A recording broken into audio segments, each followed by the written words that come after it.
Welcome students.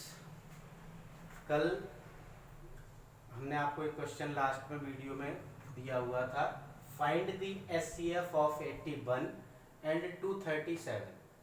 इसका HCF find करना था जो कि नॉर्मल है, and express it as a linear combination of 81 and 237।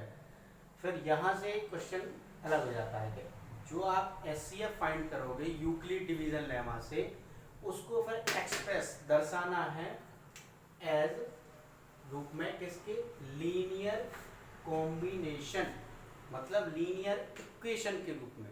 जो आपका एचसीएफ है उसको लीनियर कॉम्बिनेशन के फॉर्म में आपको शो करना है, एक्सप्रेस करना है।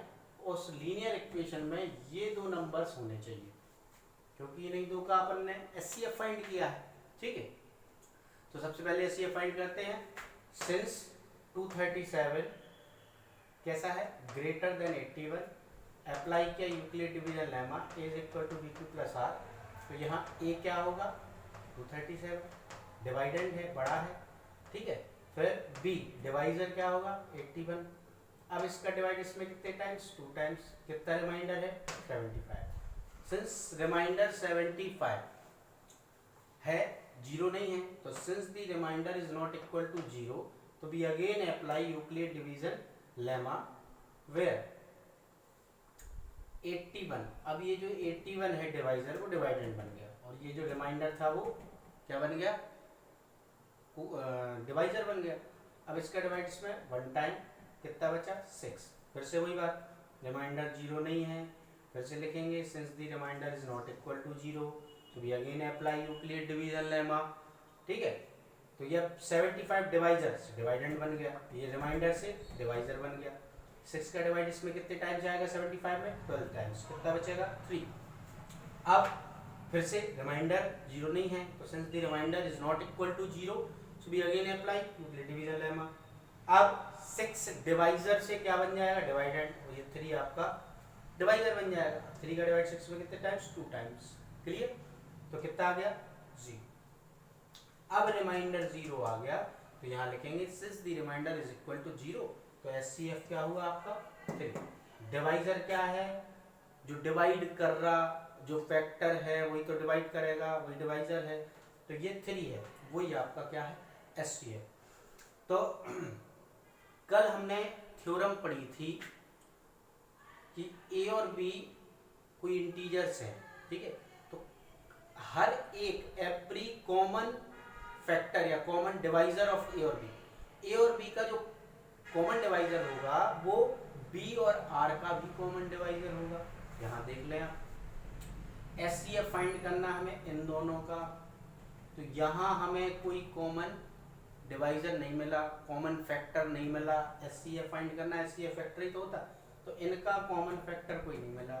ठीक है, जो इन दोनों का कॉमन फैक्टर होगा बी और आर का, वो इन दोनों का हो जाएगा।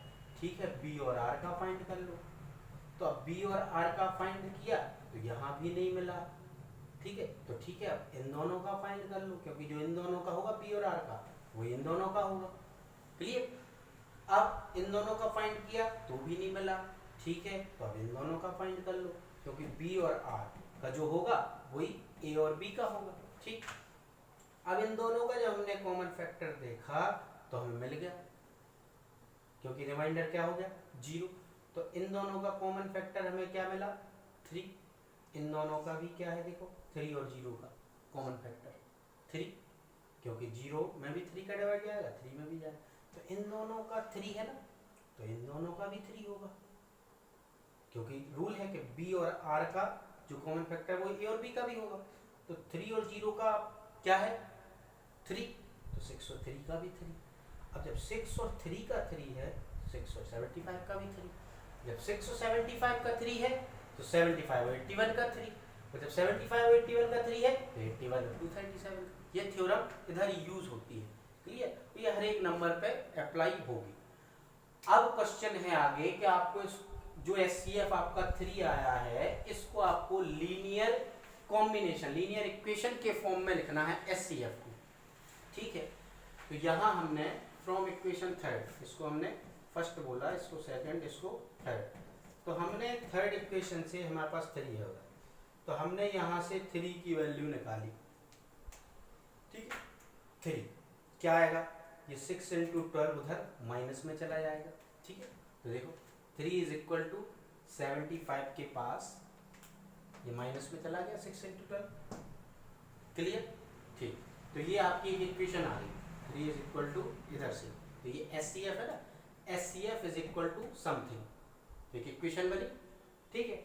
लेकिन जो इक्वेशन चाहिए वो इन दोनों की चाहिए, SCF के बराबर में ये दो नंबर आने चाहिए। अब ठीक है, यहाँ ये दो नंबर कहाँ से लाएं, तो देखें अब एक एक करके आप डिस्प्लेस करते चलो। यहाँ 6 जो है इसको हम डिस्प्लेस करेंगे इधर से, इक्वेशन सेकंड से। ये 6 की वैल्यू क्या आएगी, सब जगह रिमाइंडर की वैल्यू फाइंड करना है, यहाँ भी यहाँ भी यहाँ भी आपको हम बताएंगे अभी। जैसे यहाँ भी 3 इज इक्वल टू निकाला था, यहाँ भी रिमाइंडर 6 इज इक्वल टू, क्यों, क्योंकि हम 6 को जब डिस्प्लेस करेंगे तो 6 इज इक्वल टू में ये 81 मिल जाएगा हमें, जो हमें जरूरत है। तो 6 इज इक्वल टू क्या आएगा, 81 माइनस 75 इंटू 1, ये इधर माइनस पहुंच जाएगा। तो देखो 6 is equal to 81 minus 75 into 1।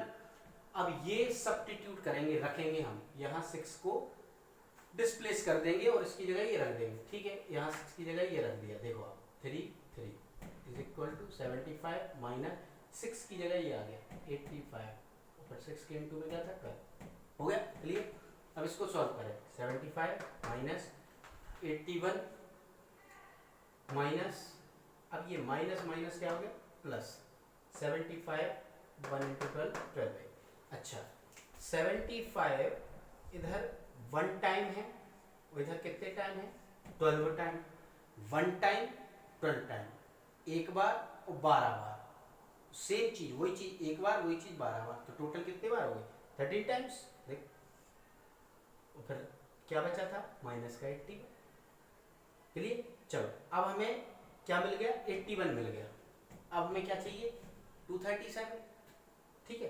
तो अब इधर से देखो यहाँ रिमाइंडर जो था आपका क्या 75 था रिमाइंडर, इसके इक्वल में देखो 237 है, तो 75 को आप सब्स्टिट्यूट करें, इसको हटा के और उसकी जगह इसकी वैल्यू रखें। 81 इंटू 2 जो है वहाँ माइनस में चला जाएगा, देखो सब्स्टिट्यूट 75 इज इक्वल टू 237 और माइनस में ये पहुंच जाएगा 81 इंटू 2, ठीक है। तो ये वैल्यू 75 की जगह पुट कर दो, तो ये लिखा था 75, पुट करो इसकी जगह, ये देखो 3 इज इक्वल टू इस 75 की जगह क्या रखा 237 माइनस 81 इंटू 2, तो इंटू में क्या था 13 किया माइनस 81। तो अब देखो SCF के सामने हमें 237 भी मिल गया 81 भी मिल गया, वो ये इक्वेशन मिल गई, बन गया ना।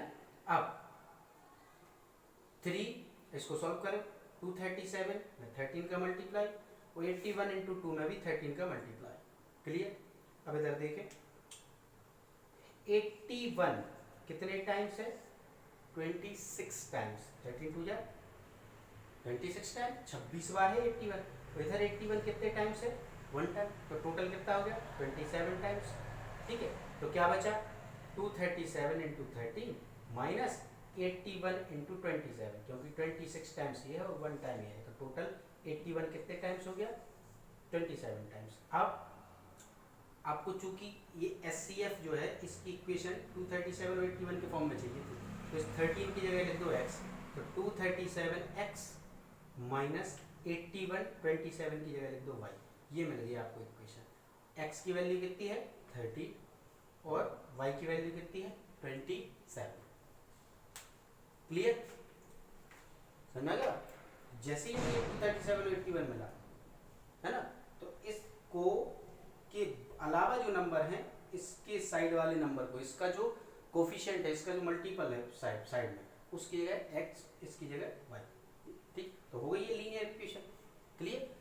लीनियर इक्वेशन क्या होती है वेरिएबल पर पावर कितनी होनी चाहिए 1, वेरिएबल पावर 1 ही तो है, क्लियर, ओके इस तरीके से।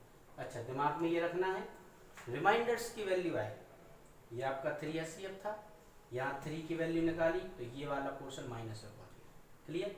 फिर यहाँ 6 की वैल्यू निकाली, ये वाला नंबर माइनस पहुँच गया और 6 की जगह उसकी वैल्यू पुट कर दी। इधर 75 की वैल्यू निकाली, ये वाला नंबर उधर पहुँच गया और 75 की वैल्यू ये अपन ने पुट कर दी। क्लियर? तो ये अपने आप सॉल्व हो जाएगा। ठीक है, पुश करके आप इसे नोट कर सकते हो। इसके प्रैक्टिस वाले क्वेश्चन पर हम आपको देंगे।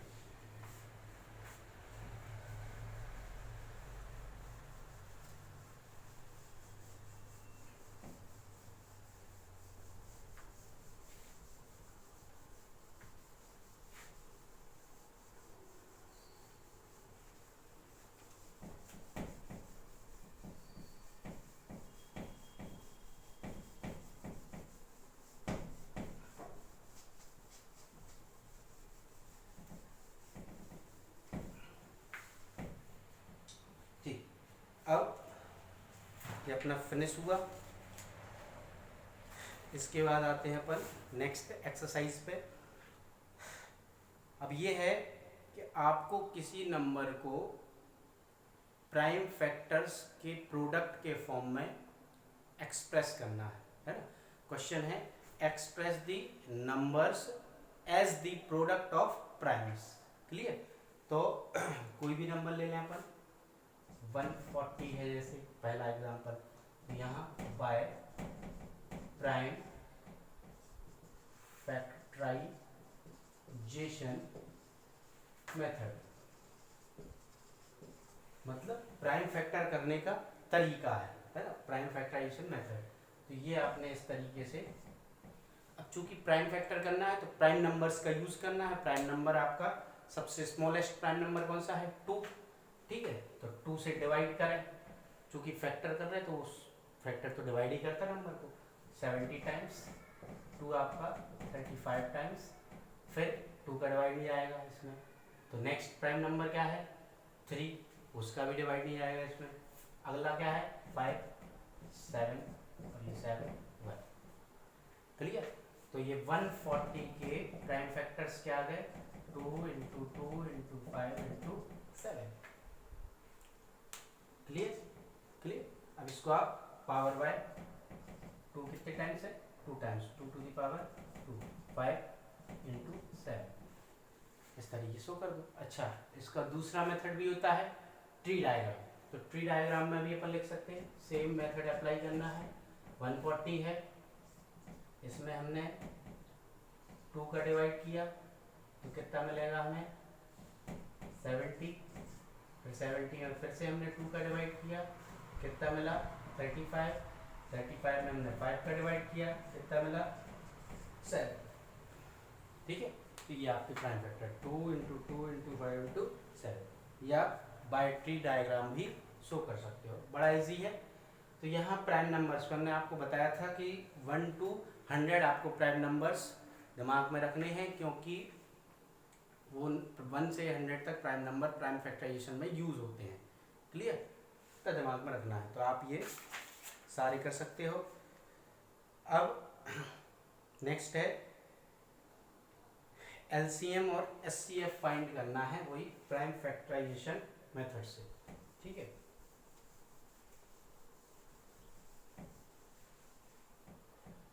तो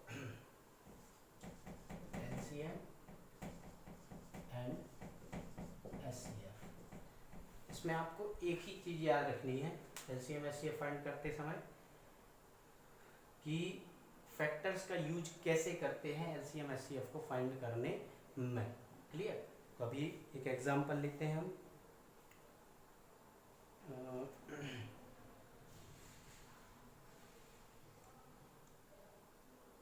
6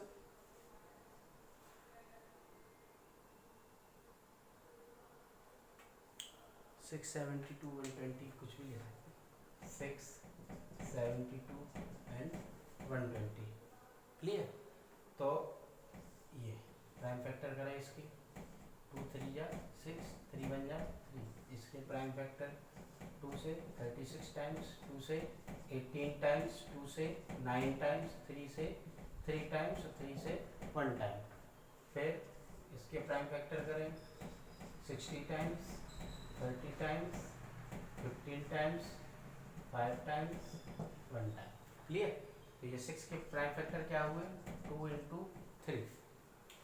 72 के प्राइम फैक्टर क्या है 2 into 2 into 2 into 3 into 3। Clear.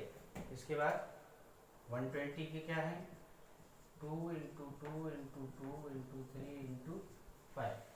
Clear. अब इसको आप पावर वाइज सेट कर लें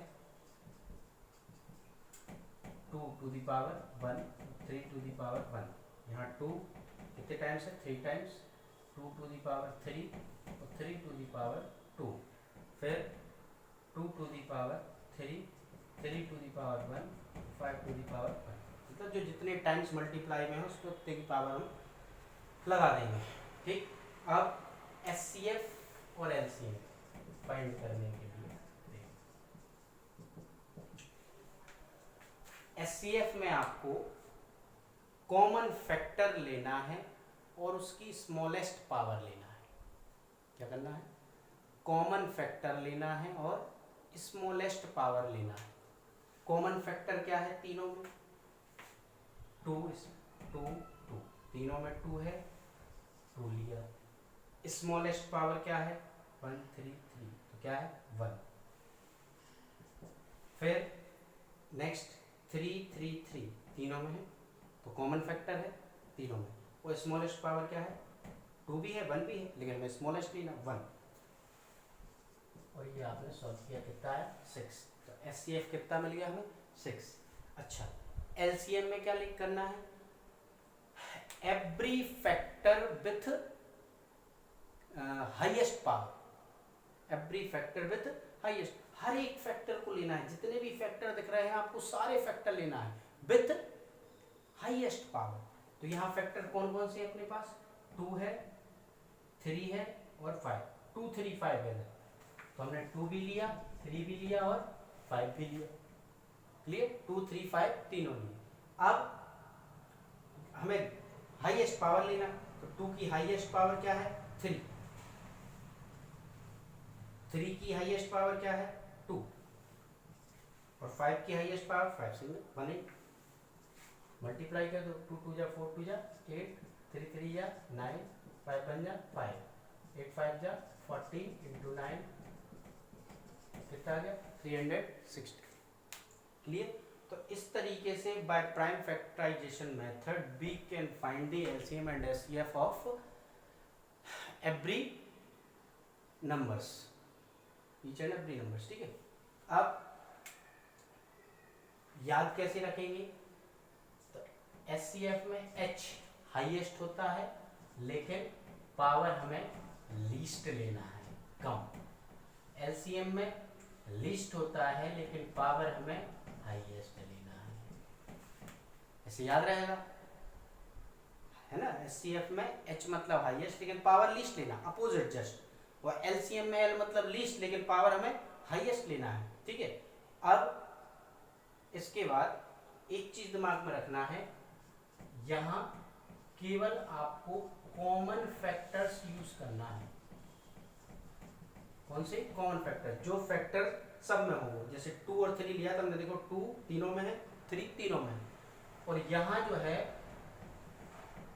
सारे फैक्टर्स लेना है चाहे वो कॉमन हो या ना हो उससे कोई मतलब नहीं। तीनों में हो चाहे दोनों में हो चाहे सिंगल हो उससे कोई लेना नहीं। सारे फैक्टर्स को यूज करना है विथ हाईएस्ट पावर। तो इस तरीके से आप LCM HCF फाइंड कर सकते हैं। कोई प्रॉब्लम। अलग अलग नंबर्स के फैक्टर्स किए फैक्टर्स लिखे बाय पावर ने सेट किया उसके बाद ये मेथड है सिंपल। नेक्स्ट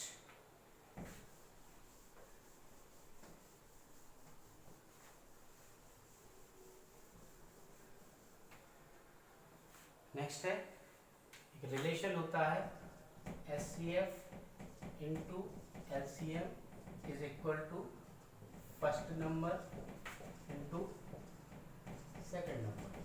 मतलब LCM और HCF जो है ये इन दोनों का प्रोडक्ट हमेशा जो दो नंबर्स का आपने LCM HCF जिन दो नंबर्स का फाइंड किया ना उन दो नंबर्स का प्रोडक्ट और LCM HCF का प्रोडक्ट ऑलवेज कैसा रहेगा इक्वल। क्लियर। तो ये क्वेश्चन आता है कि HCF और LCM फाइंड करें और उसके बाद इस रिलेशन को वेरीफाई करें, है ना। तो वेरीफाई करने के लिए अपन LHS RHS सेपरेटली सॉल्व करके लास्ट में LHS is equal to RHS लिख देंगे, ठीक है। तो ये रिलेशन का एक क्वेश्चन देख लेते हैं अपन।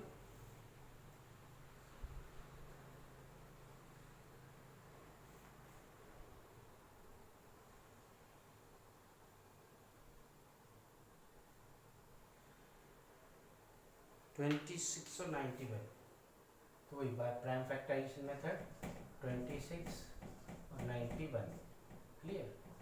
2 से 13 टाइम्स, 13 से 1 टाइम, फिर 2 से नहीं जाएगा, 3 से नहीं जाएगा, 7, 13 टाइम्स, 13 1 टाइम।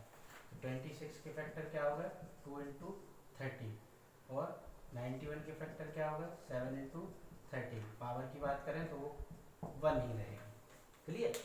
अब LCM से फाइंड कर लो। LCM क्या आएगा, हमने क्या बोला था, सारे फैक्टर्स लेना है। कौन कौन से फैक्टर दिख रहा है आपको, 2, 7 और 30, 2, 7 और 30। और हाईएस्ट पावर क्या है इसकी, सबकी, 2 की भी हाईएस्ट पावर इधर 1 है, 7 की भी 1 है, 13 की भी 1 है, ठीक है।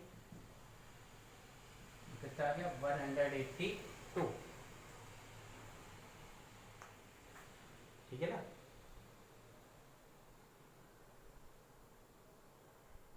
ठीक, HCF के लिए क्या बोला था हमने, कॉमन फैक्टर लेना है। तो दोनों में कॉमन फैक्टर क्या है 13 है।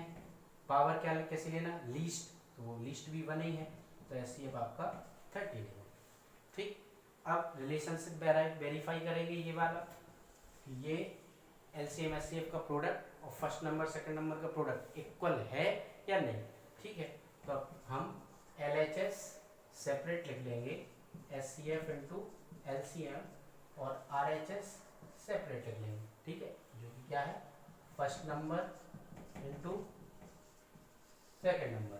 LCM HCF क्या है, ये है आपका 182 इंटू 13, मतलब वही HCF 13 है और LCM 182 है। मल्टीप्लाई करें क्या आएगा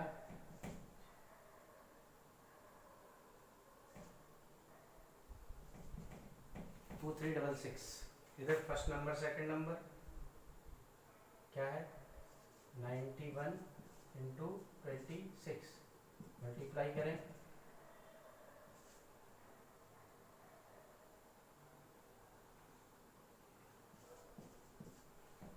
आ गया इक्वल। तो अब हम लिख देंगे LHS is equal to RHS, hence verify, ठीक है। तो इस तरीके से ये कभी भी किसी भी नंबर्स के लिए जो है वेरीफाई होगा ये रिलेशन हमेशा, ठीक है। LCM HCF और ये नहीं हो रहा मतलब आपने कहीं ना कहीं मिस्टेक की है। तो ये LCM HCF का प्रोडक्ट और दोनों नंबर्स का प्रोडक्ट कैसा आना चाहिए सेम, तो ये आपका रिलेशनशिप वेरीफाई हो गया। अच्छा, इसमें आपके पास LCF LCM first number second number 4 चीज़ें हैं। तो इसमें से आप कोई भी एक यदि अननोन हो, वो कोई भी हो सकता, HCF LCM first number second number कोई भी एक अननोन हो सकता हो, बाकी जो 3 हैं वो गिवन हो सकते, दिए हो सकते हैं। तो आप इस रिलेशनशिप को यूज करके उसको फाइंड कर सकते। समझ में आ गया ये, क्लियर। ये फैक्टर किए, फैक्टर को पावर वाइज लिखा, LCM से फाइंड किया, रिलेशनशिप को इस तरीके से वेरीफाई, ठीक, ओके। अब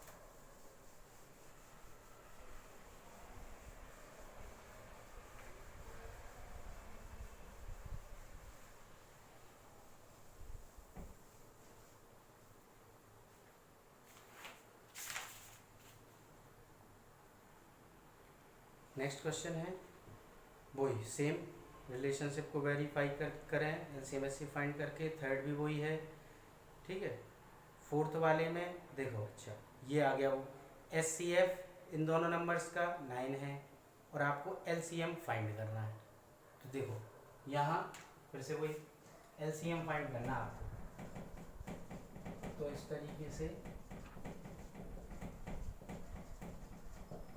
HCF आपके पास गिवन है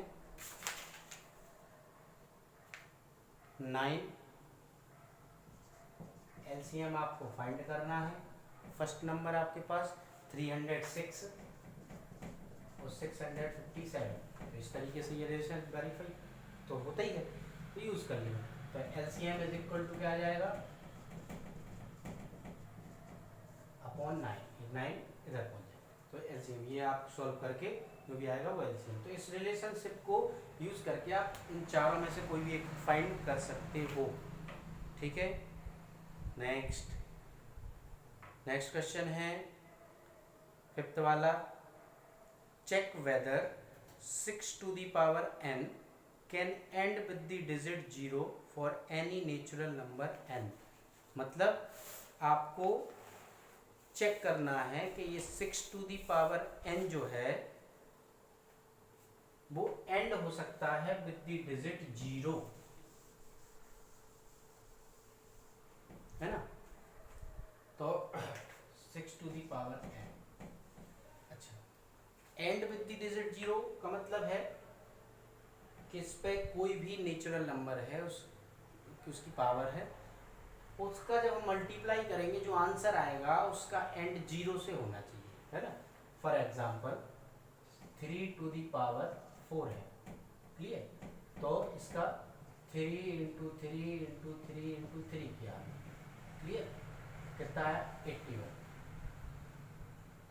क्लियर।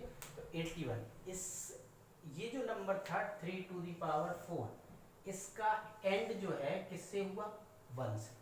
जब हमने 3 to the power 4 को सॉल्व किया तो इसका एंड किससे हुआ, इसको सॉल्व करके 81 आया, इसका एंड किससे हुआ, 1 से, है ना। तो वही क्वेश्चन है। अब ये n यहाँ कोई भी नंबर हो सकता है, 6 to the power n है, तो क्या इसको कभी कोई भी नेचुरल नंबर होगा तो इसको सॉल्व करेंगे तो जो नंबर आएगा उसका एंड जो है वो 0 होगा कभी या नहीं होगा, क्वेश्चन ये है, ठीक है। देखते हैं। अब आप थोड़ा सा डिविजिबिलिटी टेस्ट पे फोकस करें। डिविजिबिलिटी टेस्ट जो है, if any number ends with the digit 0 it means it is divisible by 5। अगर कोई नंबर किससे 0 से एंड होता है तो वो 5 से डिविजिबल होना कंपलसरी है, रूल है, क्लियर। तो फॉर एग्जांपल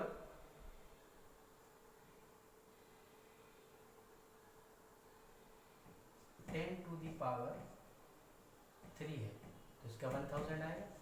ये एंड किससे हो रहा, 0 से, तो ये नंबर जो है वो 5 से डिविजिबल है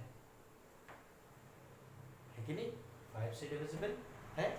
तो 5 से डिविजिबल है मतलब इसके फैक्टर में 5 होना चाहिए, समझ में आ रहा बात। तो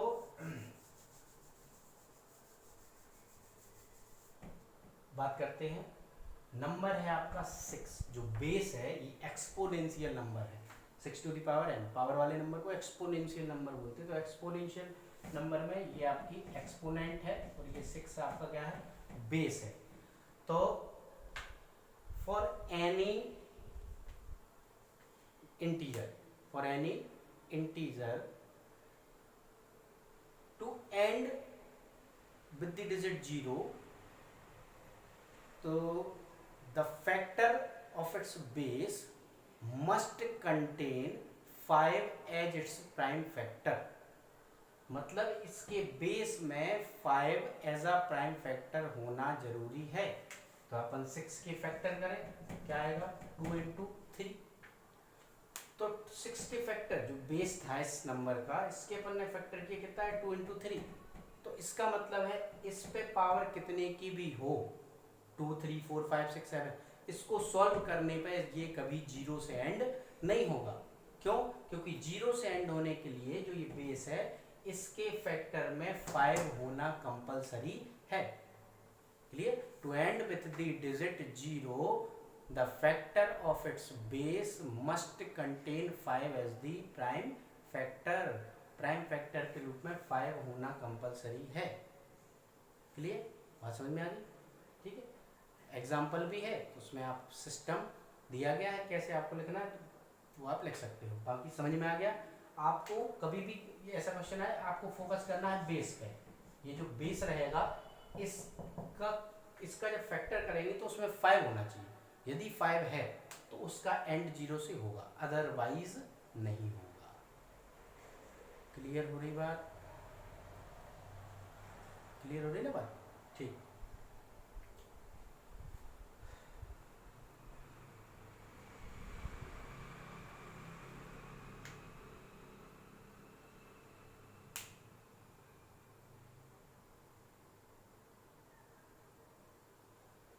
इसके बाद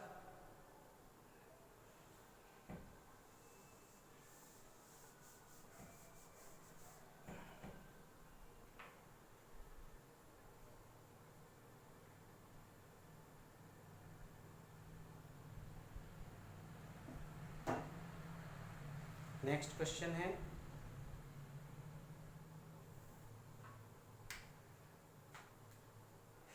7 × 11 × 13 + 13 और ये सेकंड आर कंपोजिट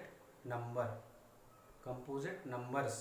ठीक है, तो कंपोजिट नंबर, अच्छा देखो यूज़ हो गया, हमने सबसे पहले ही बताया था। कंपोजिट नंबर क्या होता है? Composite number is a number having more than 3 factors, है ना, जिसके 3 से मोर देन 2 फैक्टर्स, जिसके 2 से अगर 2 फैक्टर हैं। Number having only 2 factors then it is a prime number. if number having more than 2 factor then it is a composite number. तो आपको ये यहाँ शो करना है कि इसके 2 से ज़्यादा फैक्टर है, क्योंकि आपको शो करना है कि ये कंपोजिट नंबर है। कंपोजिट कब शो कर पाओगे आप? जब ये प्रूव कर दोगे कि इधर इसके 2 से ज़्यादा फैक्टर्स हैं। ठीक है, देखते हैं।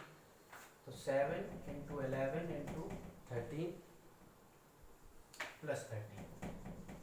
ठीक है, तो यहाँ देखें आप, ये पूरा एक टर्म है, ये दूसरा टर्म है। ठीक है, तो दोनों टर्म में कॉमन क्या दिख रहा है? 13। तो 13 कॉमन लें आप, क्या बचेगा इधर? 7 × 11 + 1 बचा। ठीक है, तो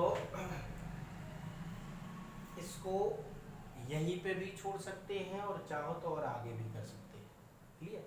यहाँ पे छोड़ने से क्या होगा? यहाँ हमें दिखाई दे रहा है कि इसके मोर देन 2 फैक्टर्स हो गए। कैसे? एक तो 13 है, एक ये पूरा है, और 1 सबका फैक्टर होता है। क्लियर हो रही ना बात? 13 क्योंकि मल्टीप्लाई में जो लिखा है, ये दोनों, ये और ये मल्टीप्लाई में लिखा है, तो दोनों क्या है? फैक्टर्स हैं। ठीक है, अब यहाँ नहीं है तो और आगे सॉल्व कर सकते हैं आप। 13 × 11 7 जा 77 और 1 78। अब 78 के प्राइम फैक्टर कर दो, है ना, कर दो।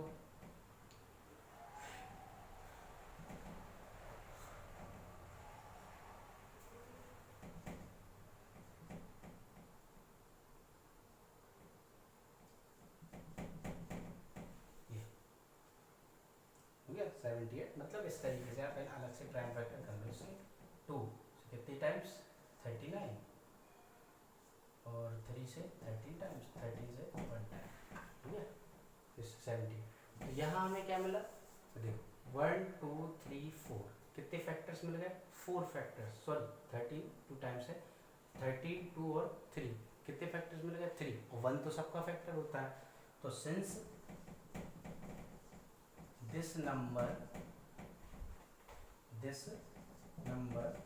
Has more than 2 factors,